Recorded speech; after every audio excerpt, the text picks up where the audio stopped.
தேர்தல் விதிமுறைப்படி தற்போதுள்ள பணப்புழக்க வருமான 50,000 ரூபாயை 2 லட்சம் ரூபாயாக உயர்த்தி அனுமதிக்க வேண்டும் என தமிழ்நாடு வணிகர் சங்கங்கள் பேரமைப்பின் தலைவர் விக்ரமராஜா வலியுறுத்தியுள்ளார். திருவாரூரில் நடைபெறவுள்ள தமிழ்நாடு வணிகர் சங்கங்களின் பேரமைப்பின் 43வது மாநில மாநாடு குறித்த ஆலோசனைக் கூட்டம் தாம்பரத்தில் நடைபெற்றது.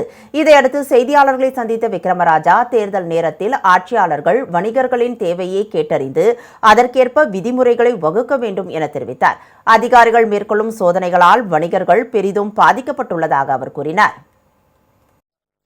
தேர்தல் என்று சொன்னால் வியாபாரிகளுக்கு ஜுரம் வந்து கொண்டிருக்கிறது.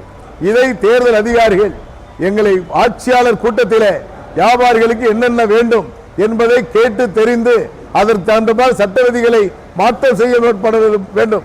அதே போன்று 50,000 ரூபாய் பணம் என்பது கடந்த காலத்தில் இருந்த நிலைப்பாடு. இப்போது இருக்கின்ற விலைவாசிக்கு 50,000 ரூபாய் துளியளவும் போதாது. குறைந்தபட்சம் 2 லட்சமாக கொண்டு போகக்கூடிய வாய்ப்பை தர வேண்டும்.